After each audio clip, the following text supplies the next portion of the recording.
을 점점 줄여간다면 이쯤 되면 진짜 경기가 다시 좋아지는 시그널로 볼 수 있겠구나.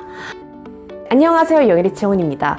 오늘은 제가 우리 구독자 여러분들께 찐으로 추천하는 책을 하나 들고 왔는데요. 이 책을 통해서 이번 시장 그리고 앞으로 주식 투자를 해 나갈 때 어떤 점을 참고하면 좋을지에 대해서 말씀드리고, 그리고 이 책에 또 나와 있는 내 자산을 관리하고 또 불려나갈 수 있는 정말 꿀팁들을 소개해 드리려고 합니다. 이 책 제목을 말씀드려야죠. 책 제목은 귀여워요. 하루 3분 꺼내 먹는 자본주의입니다. 네, 하루 3분 안에 어떻게 자본주의를 꺼내 먹을 수 있냐라고 봤더니 소주제가 굉장히 짧아요. 한 장에서 한 장 반 정도밖에 안 되더라고요. 그러니까 한 주제를 읽는데 3분도 안 걸려, 사실. 네, 전 굉장히 빨리 읽는 편이어서 1분 안에도 읽더라고요. 그럼 나머지 2분은 한 소화시키는 시간 정도라고 생각하면 될 것 같습니다. 그래서 주제가 86가지 정도 되거든요. 한국인 성질상 2개에서 3개 정도는 한 자리에서 읽을 수 있기 때문에 한 달이나 2달 안에는 충분히 읽을 수 있지 않을까 생각이 듭니다.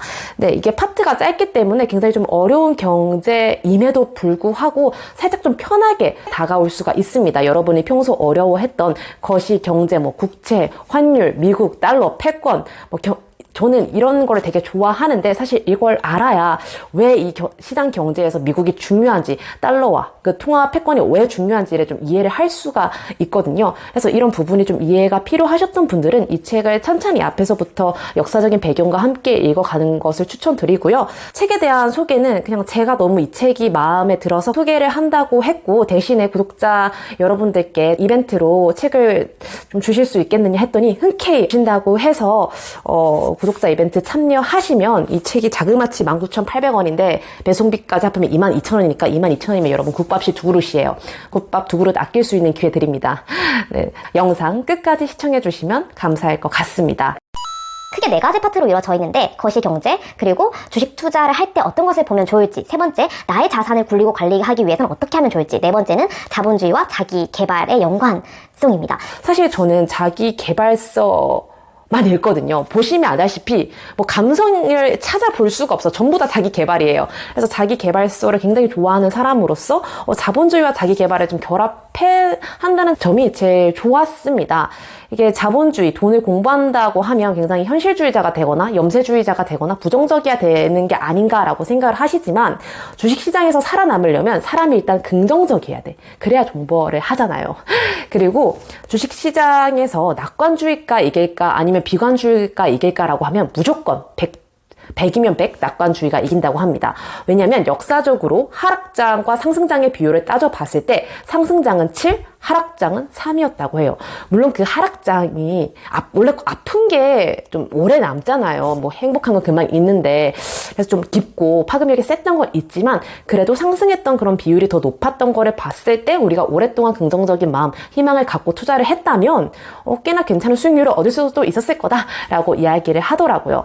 하지만 무조건 희망을 갖고 투자해라 라는 걸 얘기하는 게 아니에요. 이 책에서는 우리가 이 자기 개발에 좀 필요한 부분을 어떻게 써먹어서 내가 진짜 변화되고 부자가 되는데 도움이 나갈 수 있는지, 그 부분을 꼬집어서 얘기해 주시기 때문에 이 부분은 마음에 들었습니다. 제가 떠먹여드릴 파트는 바로 거시경제 파트와 주식 파트인데요. 저는 많이 떠먹여드려야 될 것 같아요. 손이 큽니다. 인심이 좋은 채널이에요, 영일이치는. 거시경제에서 정말 많은 부분을 설명해 주고 있는데, 여러분들이 제일 많이 알고 싶은 게 그거일 것 같아요. 경기가 지금 안 좋아지고 침체 때문에 이렇게 시장이 안 좋은데 그럼 언제 경기가 턴을 하는가, 이거에 대해서 많이 궁금해 하실 거란 말이에요. 그래서 많은 분들이 그냥 뉴스 의존을 하고 계신데, 이미 뉴스에서 의존하면 늦었어요. 뉴스에서 코스피 3, 4천, 5천 간다 하자마자 내려받고, 코스피 이제 1000날 갈 거다 망했다 하면 또 반등을 하는 그런 시장이잖아요. 그럼 어떤 걸 봐야 되냐? 바로 경기 선행 지수를 보라고 합니다. 저도 이거는 동의하는 바예요.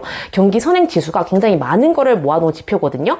예를 들면은 실업률이라든가, 그 다음에 이제 물건들의 재고, 그리고 새로운 이제 설비 기계들의 주문 수, 건설사들의 수주량, 이런 것들을 다 포함해서 넣는다고 합니다.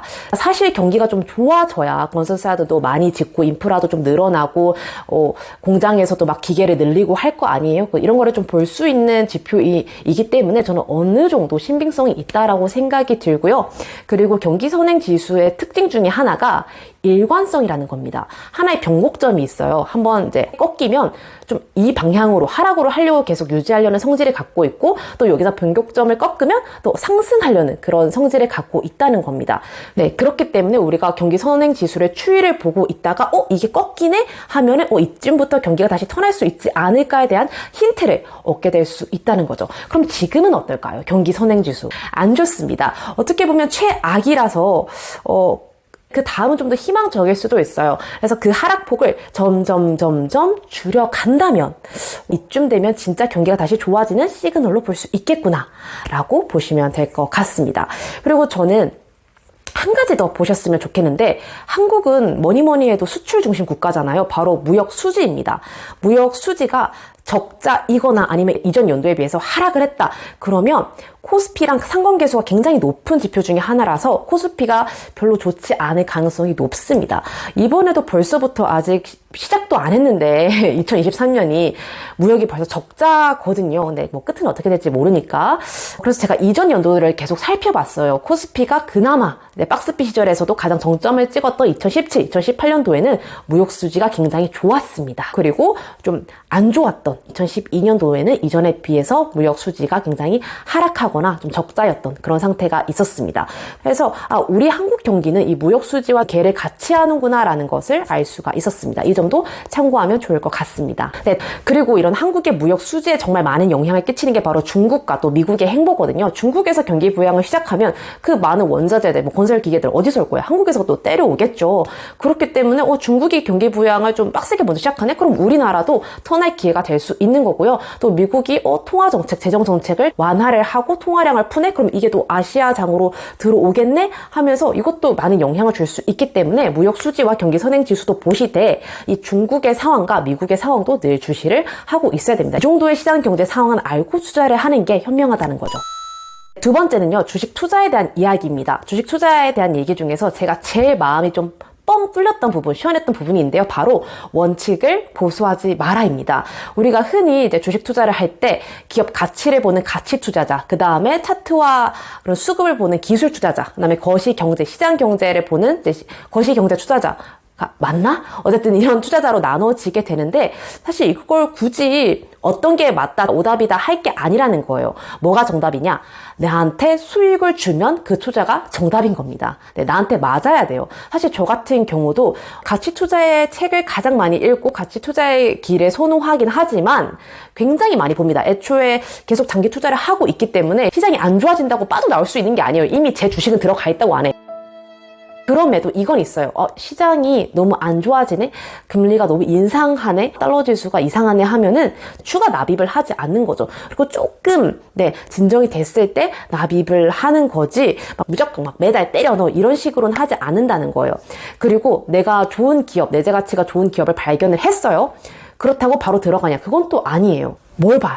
차트와 또 수급을 봅니다. 내가 아무리 좋은 기업을 발견했어도 수급이 너무 안 좋고 차트가 저 세상으로 가 있으면 같이 갈 것 같잖아요. 근데 내려갔다가 갑자기 큰 거래량 관계 61선, 121선을 뚫었어. 그럼 뭔가 있는 것 같잖아요. 그럼 또 투자를 하게 되는 그런 게 있습니다. 그래서 저는 이런 걸 다 종합적으로 다 보기 때문에 너는 무슨 투자자야? 라고 말하면 할 말이 없습니다. 비빔밥 투자자, 짬뽕 투자자라고 할 수밖에 없는데, 여러분들도 이런 방법이 편해 하면 그 방법에 따라서 투자를 하시면 돼요. 저희 아버지 같은 경우도 피터 린치식 투자, 백화점 투자를 엄청 하거든요. 제가 백날 그렇게 하지 말라라고 해도 아버지는 안 고쳐요. 근데 그게 아버지의 스타일인 거고, 그렇게 해서 수익이 제일 많이 나셨던 거예요. 그래서 이제 인정을 해드립니다. 네. 우리 아버지가 에코프로 초기 투자자시거든요. 그래서 제가 그걸 보고 인정을 해드렸습니다. 그리고 여러분들이 또 주식 투자에서 선입견을 갖고 계신 게, 워렌 버핏이 대표적인 가치 투자자잖아요. 그래서 그 할아버지가 콜라나 마시면서 햄버거나 마시면서 계속 존버만 하고 계실 것 같은데 절대 그렇지 않습니다. 워렌 버핏 할아버지가 11살 때부터 투자를 시작했어요. 10년만 있어도 그 분야에서 전문가라고 할 수가 있는데 90세가 넘으셨거든요. 그럼 80년 가까이 투자를 하셨으면 이미 그 경지에 이르신 거예요. 그럼에도 불구하고 매일 3시간씩 재무제표를 읽으면서 계속 공부를 하고 계시단 말이에요. 그래서 워렌 버핏은 상당히 공부하는 치열한 투자자다라고 말씀드릴 수 있을 것 같고요. 그리고 그분이 항상 지수에 투자하라, ETF로 하라 이렇게 하지만 정작 본인은 개별 주식에 제일 많이 투자를 하십니다. 공격적 투자자예요. 그 이유가 뭐예요? 공부를 많이 하셨으니까요. 그러니까 그에 대한 확신이 또 있는 거겠죠.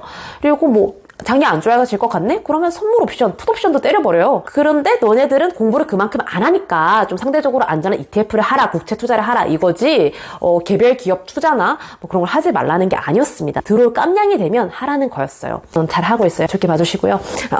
살아 계신데 한번 빌어봤습니다. 그리고 또 자산을 어떻게 관리하는가, 그 다음에 이 자본주의와 자기계발을 어떻게 연계해서 내 삶에 써먹으면 좋을까에 대해서는 하고 싶은데 3분 꺼내 먹는 건데 저는 지금 한 10분을 꺼내 계속 먹이고 있는 것 같아서 그럼 과부하가 걸릴 것 같거든요. 이 책의 주제의식, 목적의식을 살려서 저도 여기까지 하고 더 하고 싶은데 저도 힘들어요.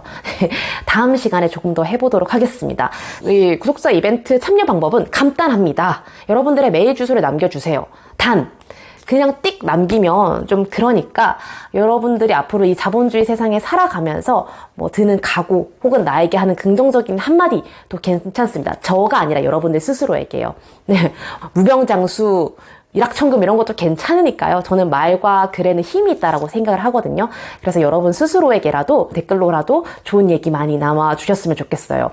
영일이치 댓글 통계상 경쟁률이 그렇게 치열하진 않거든요. 그래서 네, 한번 도전하시면 국밥 두 그릇이 생긴다는 거 그거 네, 참고하시면서 네, 영상 오늘 이렇게 마치겠습니다.